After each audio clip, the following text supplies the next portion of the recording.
দেখে বলো কি দেখতে পাচ্ছ? স্যাত লাজ লজ্জা ভুলে ফট করে স্কিনে চুমু খাই বলে। দেখেছি, আপনাকে অনেক কিউট লাগে। তুমি কি মাত্র কিস করলে? স্যাত উপনিস মাথা নাড়ে। মানে হ্যাঁ। রনপের মুখে হাসি ফুটে ওঠে। হাসিটা ছিল মিলান। আপনাকে কেমন নির্জীব লাগছে, এত শান্ত আপনাকে ভালো লাগে না? তুমি চলে আসো, আবার সজীব হয়ে যাব। আপনার অনেক কষ্ট হয়ে যাচ্ছে না একা একা সবকিছু সামলাতে? তুমি হয়তো ভুলে যাচ্ছ, একটা সময় এই সমস্ত কিছু একাই সামলেছে। তখন অবশ্য একটা সংসার ছিল না, 2 কামরার একটা ঘর ছিল। তুমি আসাতেই তার সংসারের রূপ নিয়েছে।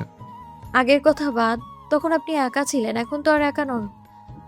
আপনি, আমি, নাহিল মিলে আমরা হয়ে গেছি তো। রনপ হাসি, তার মুখে তৃপ্তির হাসি। মেয়েটা কত সহজে সব কিছু মানিয়ে নিয়েছে, কত সহজে বলছে আগে সব বাদ চাইলেই বাদ দেওয়া চাই। তার পুরো জীবন থেকে 26টা বছর বাদ দিতে পারলো, মাঝে 7টা বছর কখনো বাদ দিতে পারবে না। এই 7টা বছর তার জীবনের সবচেয়ে কঠিন সময়। শুনুন, এখন এসব রাখেন, অনেক রাত হয়েছে, এখন ঘুমোতে যান। সকালে তো হসপিটালেও যেতে হবে, বাকিটা সকাল সকাল করে উঠবেন। এখন ঘুমান, রাখছি। হ্যাঁ। রনপ তার দিকে এক দৃষ্টিতে তাকিয়ে আছে, তার চোখ ভিন্ন কিছু বলছে। কি হলো, কথা বলেন। রাখবো? পাখি, হুম। আই ব্যাডলি মিস ইউ সোনা। সিরাত তার কথাই হাসে। লোকটার এমন আদুরে সম্বোধনে সে প্রতিবারই কোলে যায়। লোকটা এতটাই আদুরে যে কেউ না চাইলেও তার মায়েই পড়ে যাবে। আমি আমার জামাইকে একটু একটু মিস করছি। রনপের মুখে ফুটে ওঠে তৃপ্তির হাসি। রনপ তার থেকে দৃষ্টি সরিয়ে নেয়, বলে, ঘুমাও, আর চিন্তা করবে না একদম। পরীক্ষা যেমনই হোক, তোমাকে কেউ কিচ্ছু বলবে না। যা পারবে ঠান্ডা মাথায় লিখবে। আচ্ছা, রাখছি। শুভরাত্রি। পরের দিন খুব ভোরে ঘুম ভাঙে সিরাতের। সে উঠে হাত মুখ ধুয়ে যা যা পড়েছে সব রিভিশন দিচ্ছে। আতি আজ নিজ হাতে সিরাতকে খাইয়ে দিচ্ছে। 9টার দিকে সিরাত কলেজ ড্রেস পরে রেডি হয়ে নিয়েছে। ঘরের সবার থেকে দোয়া নিয়েছে, পরীক্ষা দিতে বের হবে। যাওয়ার আগে কল লাগে কাঙ্ক্ষিত ব্যক্তিটির ফোনে। ফোন করতে রিসিভ হয়। সিরাত ফোনটা ড্রেসিং টেবিলের ওপর রেখে দেয়। স্ক্রিনে ভেসে ওঠে বাপ ছেলের হাস্যোজ্জ্বল মুখ। কলেজ ড্রেস পরিহিত মাকে দেখে নাহিল উচ্ছ্বাসের সাথে বলে, আম্মা, তোমাকে খুব প্রিটি লাগছে। আগে কখনো দেখেনি বুঝি? দেখছি তো, তখন তো মাম্মা ছিল না, এখন মাম্মা মাম্মা লাগে। নাহিলের কথায় সিরাত হেসে ফেলে। বাপের মতো ছেলেটাও মায়ে ভরা। সিরাত বলে, বাবা, আমি এখন বের হব, আজ পরীক্ষা না। তুমি দোয়া করবে মাম্মার জন্য, ঠিক আছে? ঠিক আছে, মন দিয়ে পরীক্ষা দাও। রনপ নাহিলের থেকে ফোন নেয় নিজের কাছে। সিরাত তাকে বলে, দোয়া করবেন, পরীক্ষা দিতে যাচ্ছি। ভালোভাবে পরীক্ষা দাও, কোনো প্রেশার নেবে না, ঠান্ডা মাথায় লিখবে। বাসায় এসে কল করবে, ঠিক আছে? আচ্ছা, রাখছি, এসে কল দিব। প্রথম দিন সিরাতকে নিয়ে যায় আরাফাত শিকদার আর আজমল শিকদার দুজনে। গেট থেকে তাদের বিদায় জানিয়ে ভেতরে প্রবেশ করে। চারিদিকে সব নতুন মুখ, পরিচিত কাউকে দেখছে না। অনেক খোঁজাখুঁজির পর তার সিট পায়। তার পরে বেঞ্চের পিছনে চৈতি। তাদের থেকে 2 বেঞ্চ পেছনে ইলা বেচারি একা পড়ে গেছে। সময় মতো ঘন্টা বাজে। 2জন শিক্ষক আসে, খাতা দেন। প্রশ্ন হাতে পাওয়ার পর যত দোয়াদুর পারত সব পড়ে ফেলেছে। মানুষ বিপদে পড়লে সৃষ্টিকর্তাকে মনে প্রাণে স্মরণ করে, এর আগে খবর থাকে না। প্রশ্ন মোটামুটি সহজই হয়েছে। একে একে 3 ঘন্টা পার হয়। শেষ ঘন্টা পড়তেই পরীক্ষা শেষ হয়। একে একে শিক্ষার্থীরা বের হয় হল থেকে। সিরাত গেট পার করে এদিক সেদিক তাকাতেই চোখে পড়ে গাড়িতে হেলান দিয়ে দাঁড়ানো রামিমকে। সে রামিমের দিকে এগিয়ে যায়। রামিম তাকে দেখে গাড়ির দরজা খুলে দেয়। পরীক্ষা কেমন হয়েছে? আলহামদুলিল্লাহ, খারাপ না যতটা ভেবেছিলাম, বাকিটা আল্লাহ ভরসা। শুধু শুধু টেনশন করছিস। রামিম পকেট থেকে সিরাতের ফোনটা হাতে দিয়ে বলে, ধর, ভাইয়াকে কল দে। 12টা থেকে কল দিয়ে পাগল বানিয়ে ফেলছে। কখন যাবি, এখনো বের হচ্ছিস না, রোদের ভিতরে দাঁড়িয়ে থাকবে, হ্যান ত্যান। হ্যাঁ, বাসায় যেয়ে দেব। সিরাত বাসায় ফেরার পর থেকে একজন ওকে পাগল করে দিচ্ছে। সবার এক কথা, পরীক্ষা কেমন হয়েছে, হল কেমন গিয়েছে। সারা নিজের ঘরে জানালার কাছে বসে আছে, মনটা তার ভার। আজ সব কিছু ঠিক থাকলে সেও পায়ে হেঁটে পরীক্ষা দিতে যেত, মাহিরাও পরীক্ষা দিত। একদিনে সব এলোমেলো হয়ে গেল। অ্যাক্সিডেন্টের পর যখন বাসে ফিরেছে তারপর থেকে কোনো ফ্রেন্ডের সাথেই যোগাযোগ করেনি। ওরা কল দিয়েছে, দেখতে এসেছে, সারার বিশেষ একটা গুরুত্ব দেয়নি। এতে তার কষ্ট বাড়বে বই কমবে না। শুক্রবার আজ মাসাপি আসবে সারাও সিরাতকে নিতে। মাসাপির পা ঠিক হয়ে গেছে, তবে বেশি হাঁটলে পা বেশি প্রেশার পড়লে সেদিন ব্যথা হয় খুব। সায়রা বেগম সারাকে গুছিয়ে দিয়েছে। সিরাত নিজের ঘরে তৈরি হচ্ছে। ইয়াসও এনান মায়ের কাছে ঘ্যান ঘ্যান করছে যাওয়ার জন্য, কিন্তু আতিয়া তাদের যেতে দেবে না। মাসেপি ও সিরাত বারবার বলল তার একই কথা যে গিয়ে দুইজন ঝগড়াঝাটি করবে, কাউকে শান্তি দেবে না। সকাল 10টার দিকে তারা বেরিয়ে পড়ে শেখ বাড়ির উদ্দেশ্যে। সিরাত ও মাসাপি মিলে সারাকে গাড়িতে তোলে। টুকটাক কথাবার্তার মধ্যে দিয়ে তারা পৌঁছে শেখ বাড়ি।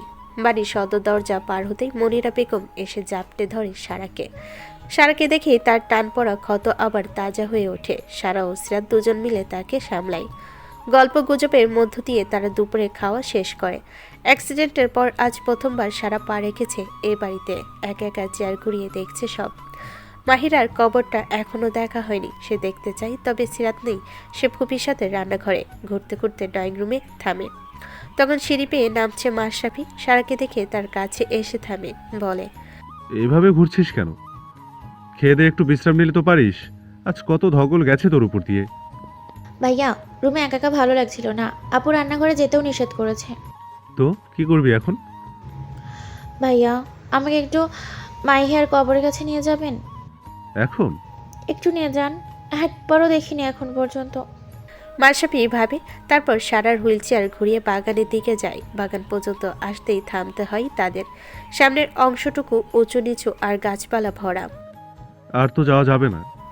মাশরাফির কথা শুনে সারার মুখ ভার হয়ে যায়। কিছু সময় চুপ থাকে, এক দৃষ্টিতে তাকিয়ে থাকে দূরের কবরটার দিকে।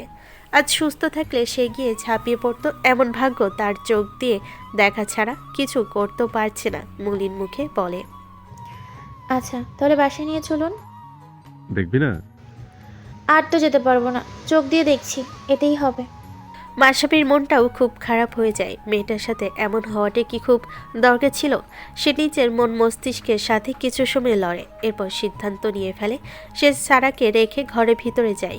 গিয়ে বড় একটা পলিথিন নিয়ে ফিরে আসে। সেটা নিয়ে মাহিরার কবরের সামনে বিছিয়ে দেয়। আবারও ফিরে আসে সারার কাছে, বলে, চল তোকে দেখে নিয়ে আসি। কিভাবে? চেয়ার তো আর যাবে না। লাগবে না। তাহলে? মাশরাফি সারার ঘাড়ে হাত রাখে, হাঁটু নিচে হাত দিয়ে তুলে নেয় তাকে। সারা তার কাজে হক চুকিয়ে যায়। পড়ে যাওয়া থেকে বাঁচতে এক হাতে মাশরাফির গলা আঁকড়ে ধরে। মাশরাফি এনে তাকে মাহিরার কবরের সামনে পেতে রাখা পলিথিনের ওপর বসিয়ে দেয়। পাশে সেও বসে। সারা একটা দীর্ঘশ্বাস ফেলে এক হাত বাড়িয়ে মাথার দিকে মাটি ছুঁয়ে দেখে। ভেসে ওঠে পুরনো স্মৃতি। চোখ দুটো আস্তে আস্তে ভিজে ওঠে। তার কথা আটকে গেছে, শব্দ বের হচ্ছে না কোনো। মাশরাফি ভাই। দীর্ঘ সময়ে নীরবতা কাটিয়ে বলে ওঠে। মাশরাফি এত সময় বোনের স্মৃতিতে ডুবেছিল। সারার ডাকে সম্বিত ফিরে ঘুরে সারার দিকে তাকায়। মারা যাওয়ার পর আপনি কি ওকে দেখতেছিলেন? মাশরাফি চোখ ছলছল করছে, গলা ভার হয়ে এসেছে। মুখে কোনো জবাব দেয় না, শুধু মাথা নাড়িয়ে না বোঝায়। এবং একটা বার বলেনি ওর কথা? আপনি না বললে কতদিন যে ধোঁয়াশায় রাখতো সবাই কে জানে। মাশরাফি সারার কথায় কোনো জবাব দেয় না, তার দৃষ্টির সামনের দিকে। ওর এখানে থাকতে কষ্ট হচ্ছে তাই না মাসি ভাই? আমারও তো সবসময় সব জায়গায় একসাথে থাকতাম, একসাথে যেতাম, তাহলে ও এখানে একা কেন? পাশে তো আমারও থাকার কথা তাই না? পাগলামি করিস না, ঘরে চল। প্লিজ থাকি না একটু। মাশরাফি আর তার কথাই কান দেয় না। সে সারাকে তুলে নিয়ে হাঁটা দেয়। সারার চোখে জল বাঁধ ভাঙে। মাসিপি তাকে সোজা নিয়ে নিস্তলায় গেস্ট রুমে যায়। বিছানায় নামিয়ে দিয়ে তার সোজাসুজি ফুলরে বসে।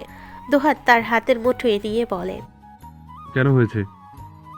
এতে কি ভালো কি মন্দ আছে জানি না, তবে এটা আমাদের ভাগ্যে ছিল, তাই হয়েছে। চাইলেও তো আমরা বদলাতে পারবো না। এখন এসব ভেবে পাগলামি করলে হবে?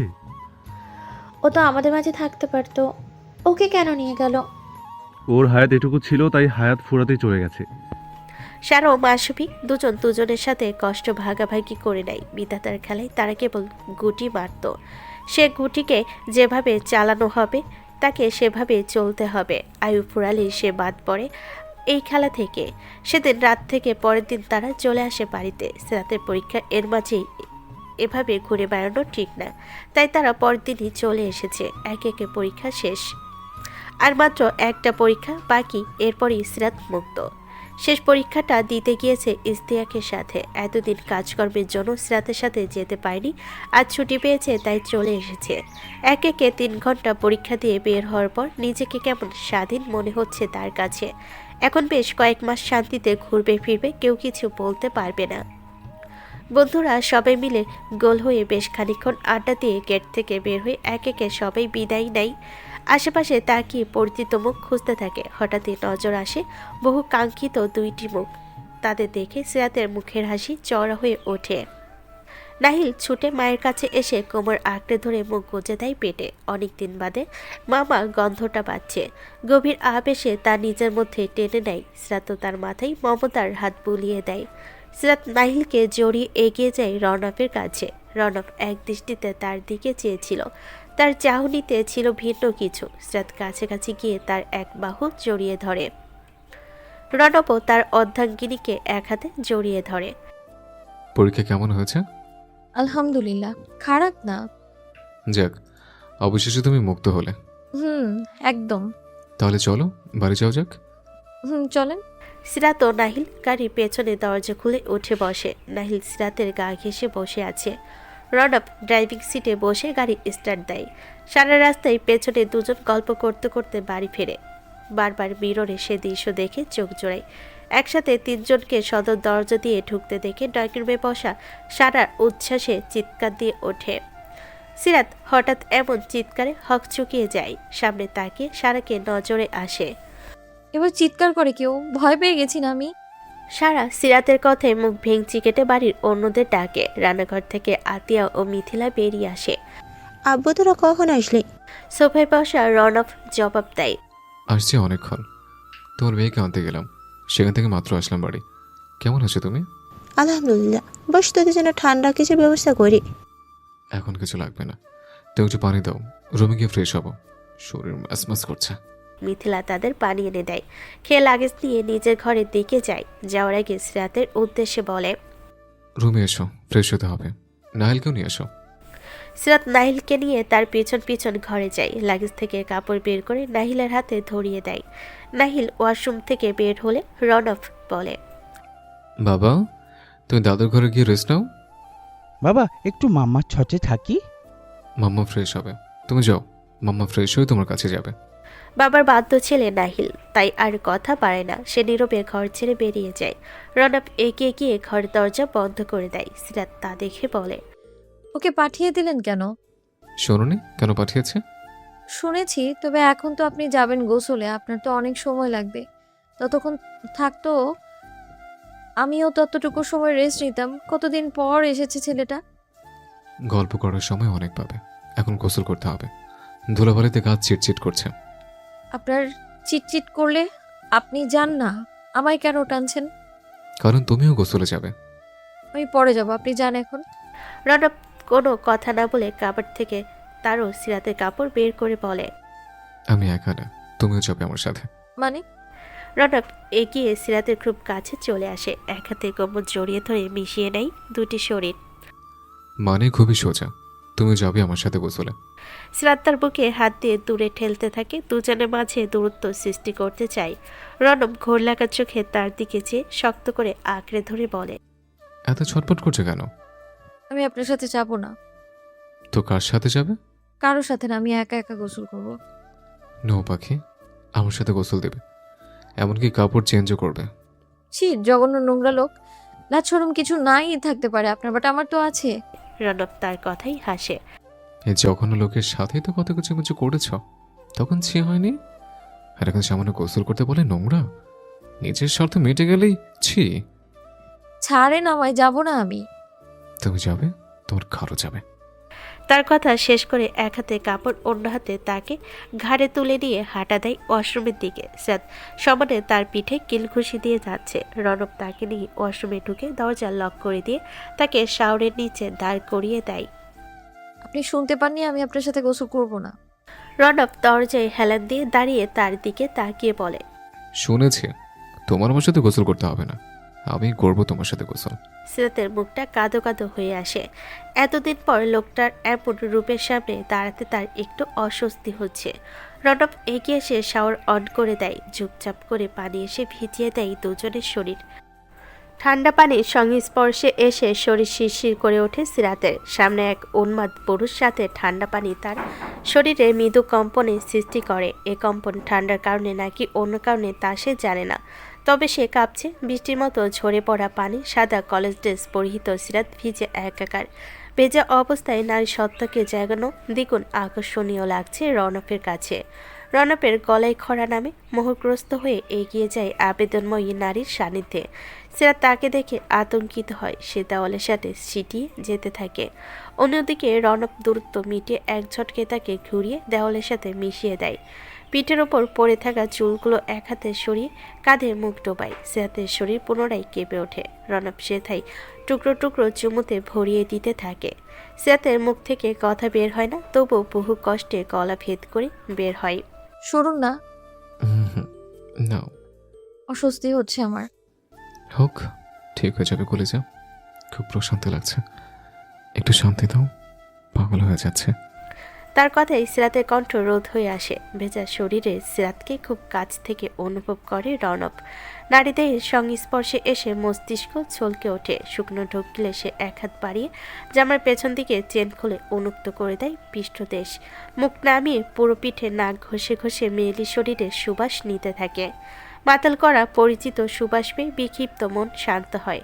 তার এই পাগল করা আলতো স্পর্শগুলো নারী সত্তাকে কাবু করতে শুরু করে। সিরাত নিজেকে সামলাতে না পেরে সামনে ঘুরে যায়। আশঙ্কিত ঘুরে যাওয়ায় রণব একটু ভরকে নিজেকে সামলে নিয়ে তার মুখের দিকে তাকায়। চোখে ভয়, ঠোঁটে কম্পন স্পষ্ট। রণব সিরাতের অবস্থা দেখে দুষ্ট হাসে। পুনরায় এগিয়ে এসে সিরাতের দিকে কোনো প্রকার পূর্বাভাস ছাড়াই ঝাঁপিয়ে পড়ে মেয়েলি অধযুগলের ওপর। গভীর আশ্লেষে টেনে নিতে থাকে সে অধরে সুধা। বহুদিনের তৃষ্ণাত্ম পুরুষটি যেন সবটুকু তৃষ্ণা ঢেলে দিচ্ছে সেটাই। অন্যদিকে এক হাত কামিজ গলিয়ে প্রবেশ করে মেয়েলি সংবেদনশীল স্থানে। আস্তে আস্তে হাঁটু মেরে বসে পড়ে তার সামনে। অধরের অংশের কাপড় সরিয়ে সেথায় মুখ ডোবায়। সিরাত এবার দ্বিগুণ হারে কাঁপতে থাকে। দুহাতে ঠেলে সরাতে চায় পুরুষটিকে, কিন্তু পুরুষটি যেন আজ পণ করেছে 1 ইঞ্চিও সরাতে পারে না। শরীর ওপর চলতে থাকা মিষ্টি অত্যাচার নারী সত্তাকে ক্রমশ কাবু করে ফেলেছে।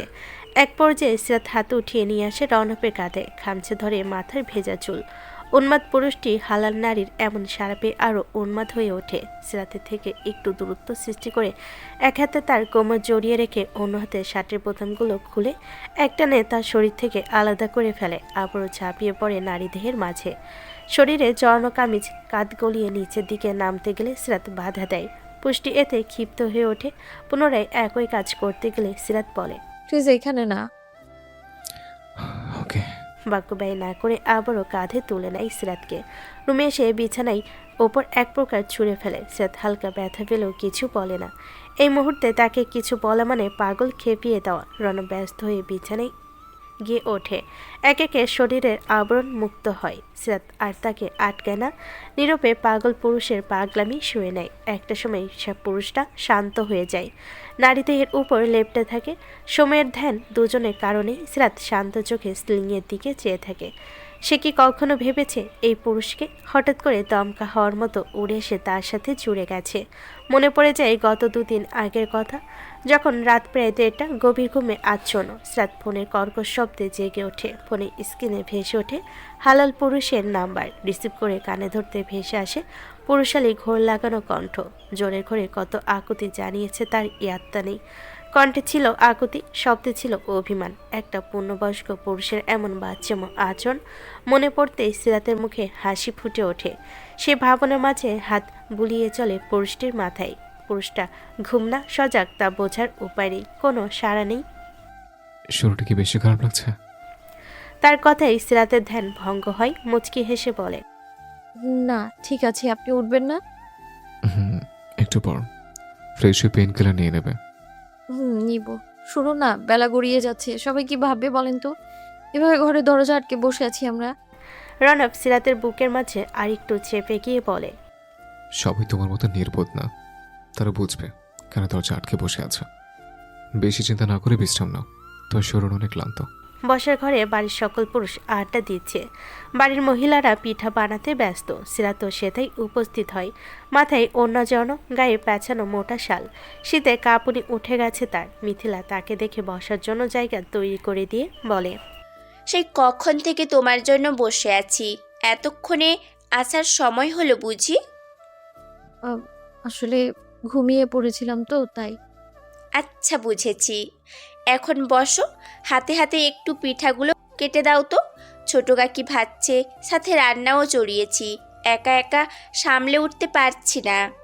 তুমি কাকের কাছে যাও, এখন তো অল্প কিছু আছে, আমি করে নিব। মিথিলা সব সরঞ্জাম সিরাতের হাতে ধরিয়ে দিয়ে উঠে যায়। তার যাওয়ার পথে সিরাত জিজ্ঞেস করে, আম্মু কই ভাবি?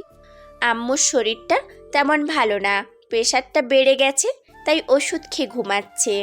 সিরাত নিজের মধ্যে একটি ইতস্তত বোধ করে। তার দুজন মিলে সব করছে আর সে এক ধাড়ি মেয়ে হয়ে ঘরে দরজা আটকে বসেছিল। সে গুছিয়ে বসতে বসতে বলে, আমাকে ডাক দিতে তাহলে তো আগে আসতে পারতাম। হ্যাঁ, ভাইয়া ছিল ঘরে, কিভাবে ডাকতাম? বাদ দাও, এখন তো এসেছো, এখন করে দিলেই হবে। মিথিলা চলে যায়। সিরাত বাকি পিঠাই নকশা তোলে। পিঠা ভেজে প্লেটে সাজিয়ে দিয়ে আসে বসার ঘরে। বসার ঘরে তখন গল্পে মশগুল। তাদের আলোচনার মূল বিষয়বস্তু ব্যবসা সম্পর্কীয়। বর্তমানে আজমল শিকদারের শরীরটা তেমন ভালো যাচ্ছে না, তাই সে অফিসে তেমন যাতায়াত করে না। মাঝে মধ্যে খুব বেশি দরকার হলে তবেই যায়। আব্বু, রাবিয়া বলছিল কদিন গিয়ে ওদের ওখান থেকে একটু ঘুরে আসতে। আমিও ভাবছি যাব, কিন্তু এত দূরের পথ শরীর সায় দেবে কি? বাড়ির গাড়িতে যাবা, ধীরে সুস্থে যাবে। অনেক রিকোয়েস্ট করছে, যেন যাও তুমি। আমি একা কেন, তোরাও চল, 2 দিন ঘুরে আসলি, এরপর না হয় ঢাকায় ব্যাক করবি। এখন হবে না আব্বু, ছুটি নেই। লাস্ট 3-4 মাসে কতগুলো ছুটি নেওয়া হয়েছে তা তো তুমি জানোই। তুমি যাও, আমি তোমাকে ওদের এখানে রেখে ঢাকায় যাব। দেখি কি করা যায়। কবে যাবি ঢাকায়? এই তো পরশুদিন যাব। তুমিও গুছিয়ে রেখো সব, তোমাকে রেখে তবেই যাব। আচ্ছা, সে যাবে না হয়। রাতে খাওয়া শেষে যে যার ঘরে যায়। সিরাত আয়নার সামনে দাঁড়িয়ে চুল বাঁধছে। এরই মাঝে রনব ঘরে প্রবেশ করে ড্রেসিং টেবিলের সামনে দাঁড়ানো সিরাতের উদ্দেশ্যে বলে, আমরা আগামী পরশু ঢাকা ব্যাক করছি, সেভাবে সব গুছিয়ে রাখবে। সিরাত ঘুরে তার দিকে তাকায়। মানে আজই তো কেবল পরীক্ষা শেষ হলো। এসেছিলে তো পরীক্ষা দিতে, কথা ছিল কি পরীক্ষা শেষে ঢাকায় ফিরবে। পরীক্ষা শেষ, এখন চলে যাবে। এটা কেমন কথা? পরীক্ষা শেষে যাব বলেছি বলে একদিনের মাথায় যেতে হবে? ভাবলাম একটু নানি বাড়ি যাব, নানুও তো বারবার বলেছে। নানাকে বলে দেবে, পরে সময় করে ঘুরে আসবে। না, আমি এক্ষুনি যাব। আমি আপনার সাথে ঢাকায় যাব না, নাহিলকে রেখে যান। ওরা তো পরীক্ষা শেষ, ও আমার সাথে ঘুরে আসবে। তুমি কোথাও যাচ্ছ না, আর না নাহিল যাচ্ছে কোথাও। পরশুদিন ঢাকায় ফিরবে, এটা আমার শেষ কথা। আমি আপনার সাথে পরশু যাব না, এটাও আমার শেষ কথা। মিশকাত, কথা বাড়াবে না। যা বলছি চুপচাপ মেনে নেবে, বেশি জেদ করলে ভালো হবে না। কি করবেন? হ্যাঁ, বলেছি না যাব না, সব কথা আপনার কথা মানতে হবে নাকি? আমার ইচ্ছার কোনো দাম নেই আপনার কাছে? এমন তো না যে সবসময় আমার ইচ্ছে মতো কাজ করি, সবসময় তো আপনার কথাই মেনে চলি। আমার একটা কথা মানতে এত সমস্যা কেন হচ্ছে আপনার? বোঝার চেষ্টা করো, আমার আর ছুটি নেই, পরশু ব্যাক করতেই হবে। তো আপনাকে তো আর যেতে না করিনি, আপনি যান, আমি আর নাহিল থাকি। না, তোমরা যাবে আমার সাথে। কেন, কয়টা দিন থাকলে কি হবে? এত কিসের সমস্যা আপনার? আমি থাকতে পারবো না তোমাদের রেখে। মানে? আমার তোমাকে লাগবে, নাহিলকে লাগবে। রাতে তোমাকে ছাড়া ঘুমোতে কষ্ট হয় আমার, এটা তো তুমি বুঝবে না। তুমি তো তোমার মতো দিব্যি থাকতে পারো, আমি তো পারি না। আমার তো তোমার শরীরের সুবাসটা লাগবে, তাই তোমাকে আমার সাথে যেতে হবে। আর না হলে তোমার সুবাসটা আমাকে দিয়ে যেখানে যাও, কোনো কথা বলবে না। সিরাত কোনো কথা বলে না। তার নীরবতায় আবারও রনব বলে, প্লিজ পাখি, এমন জেদ করে না। তুমি জানো, সারাদিনের পরিশ্রমের পর যখন রাতে তোমাকে জড়িয়ে ধরি, তখন তোমার শরীরের মিষ্টি সুবাসটা আমার সব ক্লান্তি দূর করে দেয়। তুমি জানো, এই একটা মাস কত কষ্ট হয়েছে আমার, আর কষ্ট বাড়িও না শোনা। সিরাত আহমক বনে যায় রওনাফের এমন সহজ স্বীকারোক্তি শুনে হালকা লাজে দুই গালে লাল আভা দেখা যায়। সে আর কোনো কথা না বলে আস্তে উঠে বিছানার একপাশে গুটিসুটি মেরে শুয়ে পড়ে। রণপও কিছু সময় চুপচাপ দাঁড়িয়ে থেকে সেও বিছানায় উঠে সিরাতের সাথে লেপ্টে শুয়ে পড়ে। পেছন থেকে কোমর আগড়ে ধরে গলায় মুখ গুজে দেয়। সিরাত একটু নড়েচড়ে উঠে আবার শান্ত হয়ে যায়। যাবে তো আমার সাথে? জানি না। কেন জানো না? কিছু একটা ভেবে সিরাত রণবকে সরিয়ে তার দিকে ঘোরে। রণব এক দৃষ্টিতে তার দিকে চেয়ে আছে। সিরাত তার দিকে তাকিয়ে বলে, ভালোবাসেন আমায়? রণব তার প্রশ্ন শুনে চোখ নামিয়ে নেয়। তার কাছে জবাব নেই। সে নিজেও জানে না মেয়েটার জন্য সে কি অনুভব করে। তাকে চুপ থাকতে দেখে সিরাত আবারও বলে, একটুও ভালোবাসেন না তো তাহলে কেন এত পাগলামো করেন? এত উন্মাদনা কেন তাহলে? বলেন, আমাদের মধ্যে তো কোনো ভালোবাসাবাসি হয়নি, তাহলে এত কেন উন্মাদ আপনি? শুধু কি মায়া, দায়িত্ব, নাকি শুধুমাত্র শরীরের টান? বলেন না, শুধু কি শারীরিক চাহিদা মেটাতেই এমন পাগলামো করেন আপনি? মিশকাত, ধমকাচ্ছেন কেন? জবাব নেই আপনার কাছে? না থাকলে কি ধরে নিব আমি যা ভাবছি তাই সঠিক? ওখানে শেষ করো। এ বিষয়ে আর কোনো কথা শুনতে চাই না। কেন শুনতে চান না? গায়ে লাগে? বারবার থামতে বলছি, কানে যাচ্ছে না কথা? হ্যাঁ, শরীরের টানে আসে তোমার কাছে, এছাড়া কোনো টান নেই তোমার প্রতি। শুনেছ? মনের মতো উত্তর পেয়েছ। যেতে হবে না তোমার আমার সাথে, এখানে থাকো, যতদিন ইচ্ছে থাকো।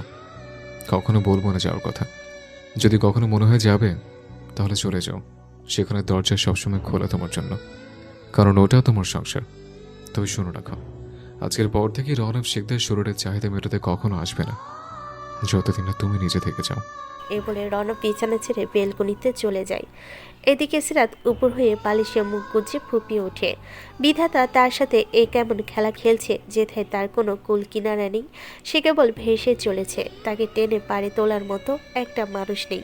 কাকে দোষ দেবে সে? নিজেকে, আশেপাশের মানুষগুলোকে, নাকি তার ভাগ্যকে? সেদিনের ঘটনার পর কেটে যায় বেশ কয়েকদিন। রণবের কথা মতো সিরাত তার সাথেই ঢাকায় ফিরে আসে।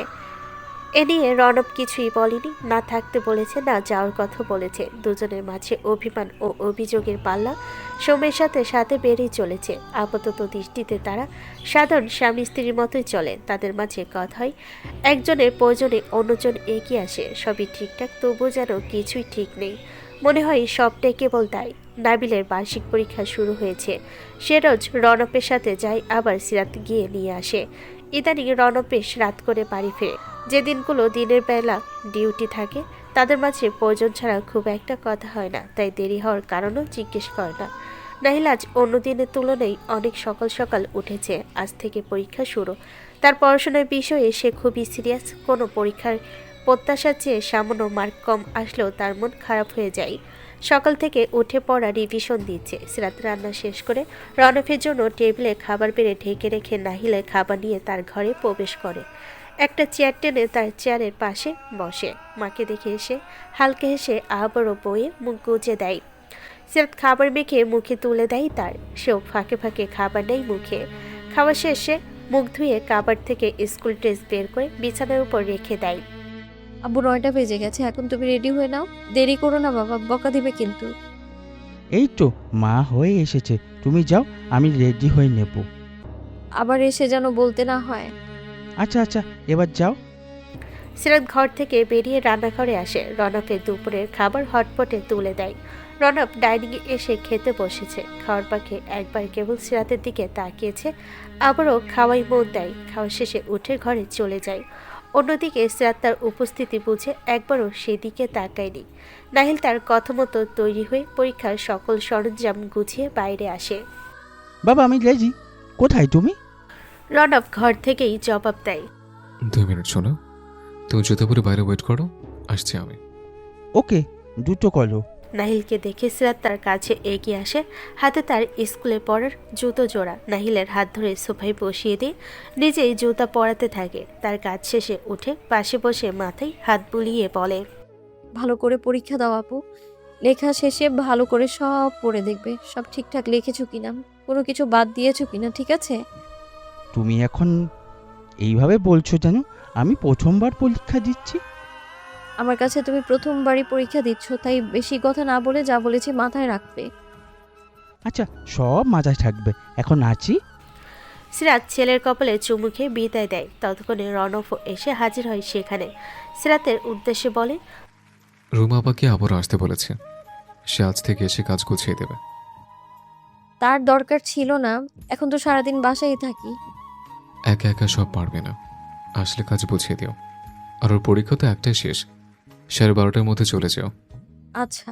দুজনের মাঝে এর বেশি কোনো কথা হয় না। রনফ নাহিলকে নিয়ে দরজা দিয়ে বেরিয়ে যায়। সিরাত তার খেয়ালে দরজা আটকে দেয়। 10টার দিকে রুমা আপা আসে বাসার কাজের উদ্দেশ্যে। বেল বাজতেই সিরাত এসে দরজা খুলে দেয়। রুমা হাসি মুখে সালাম দিয়ে ঘরে ঢোকে। রুমাও রাজশাহীর মেয়ে, তার 2 মেয়ে আছে। পরপর 2টো মেয়ে হয়, আবার বিয়ে করে। সতীনের ঘরে রুমা মেয়েদের নিয়ে বড়ই কষ্টে দিন পার করে। সতীনের ঘরে পুত্র সন্তানের জন্ম নেওয়ার পর একটা সময় মেয়েদের ভরণ পোষণ দিতে পারবে না বলে জানায়।